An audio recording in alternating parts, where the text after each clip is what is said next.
Today on Alex and Autos, we're out here taking a look at the all-new third-generation Kia Sedona. This is easily the most exciting thing to happen to the minivan segment in a very, very long time. In fact, the minivan segment has actually been shrinking in America, and Kia thinks that is exactly the right time to get into the market because we're losing a number of competitors in the coming year or so. The reason that's attractive to Kia is because sales volume has been remaining about the same, even though there are fewer players in this segment. You may notice that this video is a little bit shorter than normal, and that's because I haven't had a great deal of time with the Sedona today. So if you want to know more about this vehicle, and if you want to watch my complete video review on this vehicle, then that will be coming up in the next few months when I can get my hands on one for a full week. Let's take a closer look at the front end of the Sedona, because this is very different than the other minivan entries in this segment. It's an awful lot more aggressive, and it's an awful lot more crossover looking. We also have this very modern front end that's very vertical. You'll notice that we don't have a bumper that sticks out very much from the front. Our model has well-integrated parking sensors. Because we're in the top line trim, we also get this black trim right across the bottom, optional fog lights. You can also get optional xenon headlamps. That's just the low beams in this particular vehicle. Now, most of the minivans out there look a little boring, and that's definitely not going on in this Kia. We actually have the Kia Tiger Nose grille in an extremely large format here. You can see this very small dip in and dip out. That's what gives it the Tiger Nose look. We also have an all-around view camera positioned right there in the center. This is very reminiscent of the Kia K900. That video was out last week, so you can also check that out on my channel. And the overall look is very similar to that K900, which I think is a very good thing. From the side profile, you can really see how vertical this front end is. It's an awful lot more expressive than any of the other minivans currently available in this segment, although I do see just a little bit of Honda Odyssey in the side profile. The other thing you'll notice is that the roofline does actually drop towards the rear. It's a little bit unusual for a minivan because they generally prioritize cargo space over looks, but that's not going on here. Kia has actually decided to prioritize looks in certain respects to cargo practicality or passenger practicality, most notably this rear window right here, which is an awful lot smaller than you'll find in most minivans. The glass normally goes down a little bit lower, giving those third row passengers a little bit better view. Now, even though it isn't quite as practical, it definitely looks better than some of those other minivans out there. The rear hatch glass is a little bit more sloped than you'll find in some of the minivans, and of course, we do have a power tailgate hatch in our particular model. There's not a whole lot to say about the back end of the Sedona other than it's a tailgate back here, and it's very similar to your average three-row crossover or every other minivan out there. Parking sensors integrated very nicely right over here. We have some reflectors right there, and then nice tail lamp modules integrated well into the tailgate that wrap around right here into the back. Under the hood, we have only one engine option. It is this 3.3-liter direct injection V6 engine. I'll take off this engine cover so you can see it a little bit more closely. This engine again features direct injection and variable valve timing to produce 276 horsepower and 248 pound-feet of torque.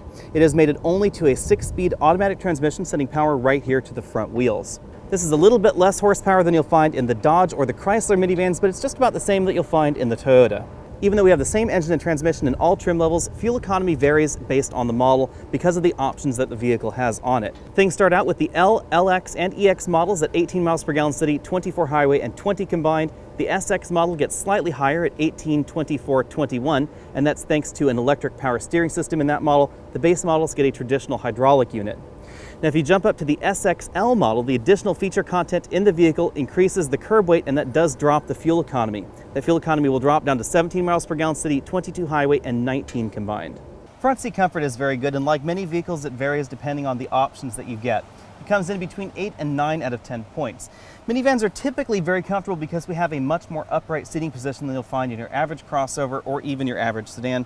Our particular model has this multi-way adjustable driver's seat. We also have a 4-way adjustable driver's lumbar support, which is a nice touch. And we have a tilt telescopic steering column with a wider range of motion than you'll find in most of the minivans out there. Now let's talk about the rear seats. We'll start here in the second row. Keep in mind that we are in the top end trim, which means we get the most comfortable minivan seats available by Kia.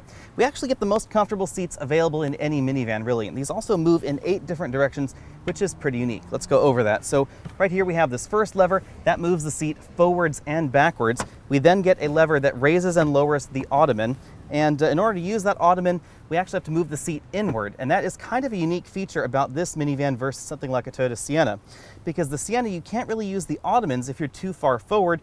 You need really short legs, or somehow you need to magically move the seat further rearward. Kia does that by moving the seat inboard. And then once the seat is inboard, you can then move it further to the rear. As you can see right there, that allows me to raise this ottoman, which also extends out from the seat like that. Now with the seat in this position, I can actually stretch out behind myself. So I'm 6 feet tall, I have the driver's seat adjusted for me, and I have this rear seat adjusted for me, and I can recline into an incredibly comfortable seating position. This vehicle easily gets 10 out of 10 in terms of second row comfort. Now because we're in the top level trim, I also get a sunroof right back here that is positioned for this second row seat, very obviously, because it is right over where you'd be if you were in the second row in this furthest rearward position. Now of course, if you do want to give those people in the back a little bit more leg room so that seat's usable, you are going to have to slide this seat forward to a pretty standard minivan position. Getting in the back seats is actually pretty easy. All we have to do is lift that lever and then we can slide this front seat all the way forward, and it allows us very easy access to the third row. Overall, I'll give this 8 out of 10 points when it comes to third row comfort. This is definitely more comfortable than you'll find in your average three-row crossover, but it is a little bit more crowded than something like a Dodge Caravan, which does have a little bit larger back seats.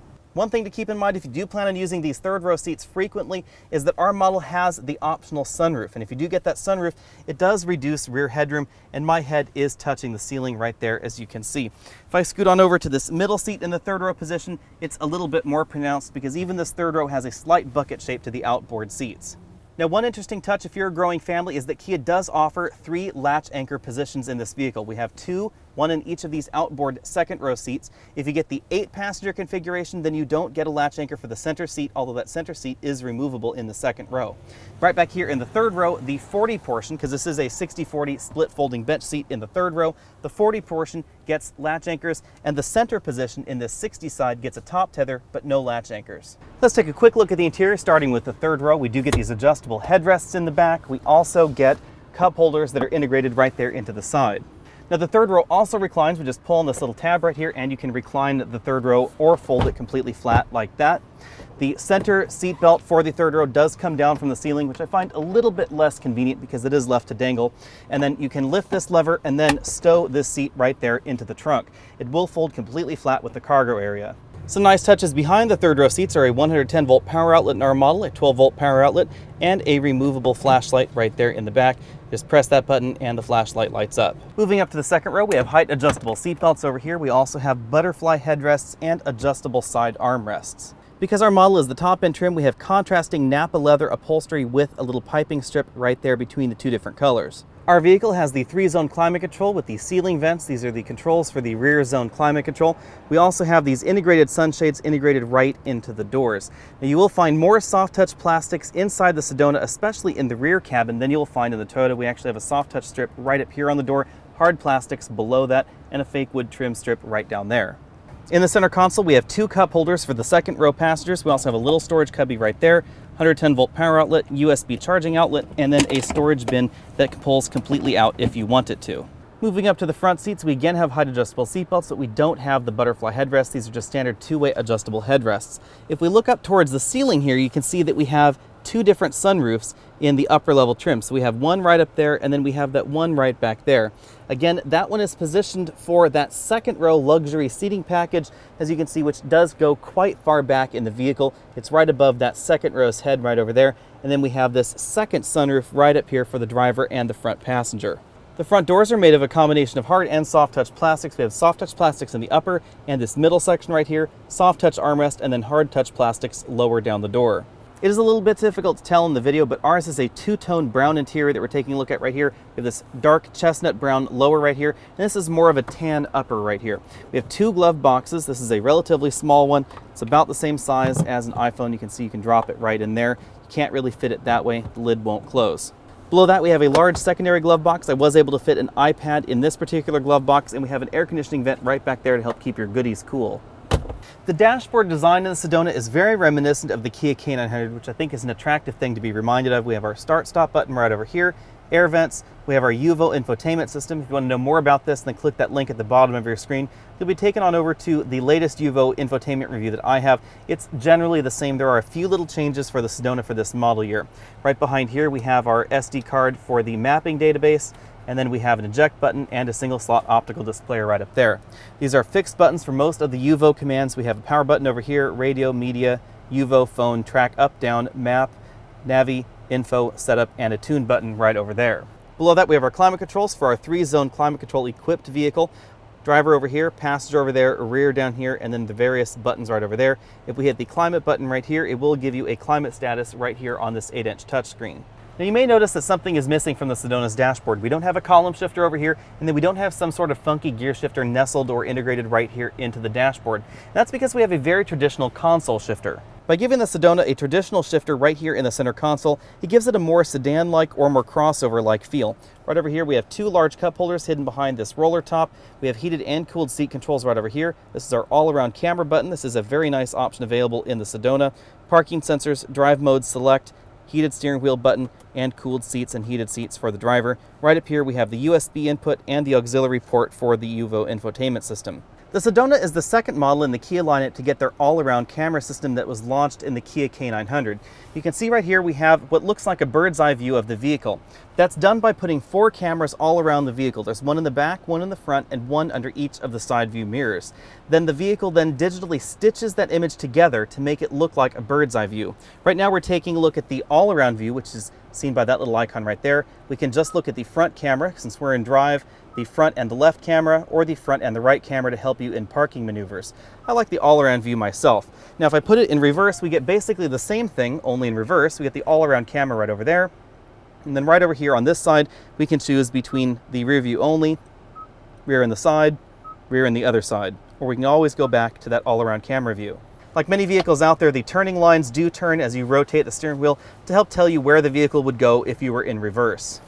Moving on over to the driver's side, we have this very traditional 2-dial instrument cluster with additional digital readouts for fuel on this side and engine temperature on that side.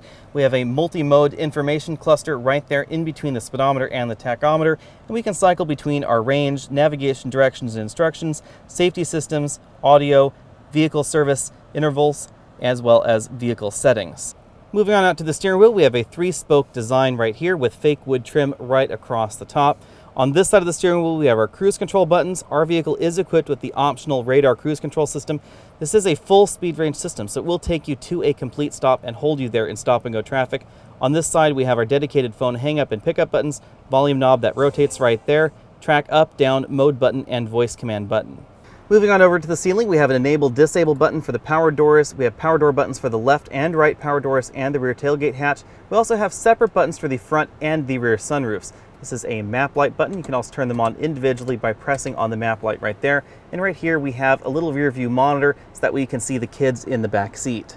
Let's take a closer look at the Sedona's cargo area. As you can see, I have this 24-inch roller bag in here, and it fits deep inside this well. This is sort of the latest trend in minivans, is having these rear seats that fold into this large storage well right down there.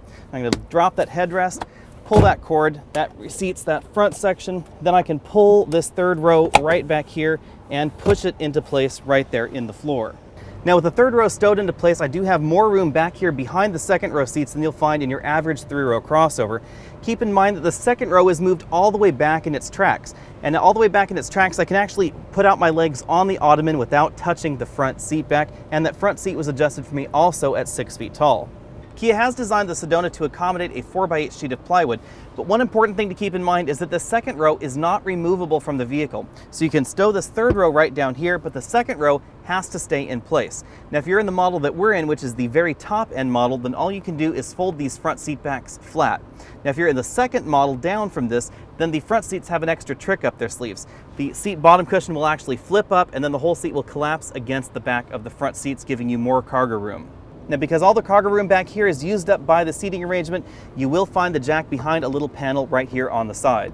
When it comes to my exclusive trunk comfort index, the Sedona, like other minivans, scores 10 out of 10 points. It's very handy, very practical back here, and the Sedona is also finished extremely nicely in the rear. We do have more hard plastics right back here for your cargo or your third passengers, but that's pretty typical with minivans, and it helps keep it from getting too beat up as you put cargo in the back. All Sedona models give you a sturdy handle to help you close the tailgate, and very much like the other Hyundai and Kia products, we also get an emergency catch release right there for the rear tailgate. This is not required by federal law, but I think it's a very nice touch that Kia puts that on their vehicles. Again, most vehicles that have a hatchback, if you can escape into the inside of the car, you don't have to have a child release. That's why this is not one of those glow-in-the-dark ones. It's just behind this panel so you can escape out of the car. Now, if you were worried because you didn't see a spare tire right back there in the rear, fear not. The Sedona does not use run-flat tires. It uses regular old tires, and it has a spare tire. The spare tire is actually located right here under the floor. I'm in the second row. This is the front passenger seat right here, and you'll find it right here just inside of this sliding door. Out on the road, the Sienna drives very much like your average three-row crossover. In fact, there's very little daylight between your average minivan and your average three-row crossover, regardless of what the rumor mills might say. A lot of us, especially my generation, are somehow concerned that driving a minivan is less of a dynamic experience than your average three-row crossover, but let's be perfectly frank. The average three-row crossover is the modern minivan. It's just a minivan that's not as convenient as a minivan. Because minivans have been the less sexy side of people transportation for a number of years, minivans have tended to receive the older technology. So if you take a look at the Toyota Sienna, it's only very recently gotten the latest infotainment systems and the latest safety systems that you found on the Toyota Highlander. The same thing goes for the Chrysler minivans and all the other minivans out there. That's not going on for this generation of Sedona, however, because this actually has some of the latest systems that Kia has brought down to their mass market vehicles. In fact, we now have available radar cruise control in this vehicle, freshly taken from the Kia K900, and the interior design theme overall is also borrowed heavily from that luxury Kia. While I'm talking about safety systems, we also have lane departure warning, blind spot monitoring, and an available all-around camera system. That all-around camera system is very similar to what you find in Nissan and Infiniti models. It's one of the better systems out on the market as well. Because I'm in Southern California, I obviously haven't had the opportunity to test this on my regular test track or do 0 to 60 testing on it, but performance metrics should be very similar to Kia's three-row crossover vehicle, the Sorento. It should also be very similar to vehicles like the Hyundai Santa Fe. It's because this vehicle has a 3.3-liter V6 engine under the hood, producing around 275 horsepower, which is very, very similar to all the other three-row crossovers out on the market. One of the prime reasons to buy a minivan over your average three-row crossover would be handling dynamics out on the road. And I know that sounds a little bit odd, but there are a lot of reasons for that. The average minivan is closer to the ground, we have a lower center of gravity, and we also have less suspension travel. If you're after a three-row crossover that has a little bit of off-road cred, they tend to have more suspension travel, and they also have taller tires. Now, in general, the higher aspect ratio your tire is, the worse the handling is going to be. When it comes to cabin noise, Kia has done an excellent job in the latest generation of their minivan. We have new seals on the second row doors, and that really helps an awful lot when it comes to road noise, especially wind noise. When it comes to fuel economy, it's difficult to comment on this minivan because I haven't had a great deal of time with it and I haven't been driving it on my regular daily commute.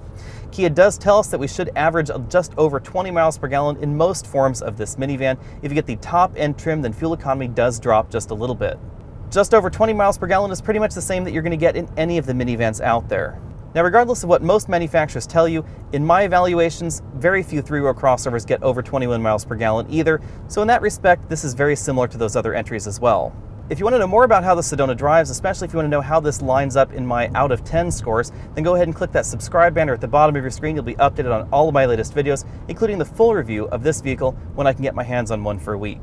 Kia has decided to alter the pricing just a little bit for this model year. This is not the cheapest entry in the segment. If you want that, that's still the Dodge Caravan at $20,895. The L model starts at $25,900. The LX is $28,100. Now, if you want the 8-passenger seating, you have to get the LX model with the convenience package. Kia expects the EX model at $32,100 to be their most popular option that will give you a leather interior and the automatic climate control.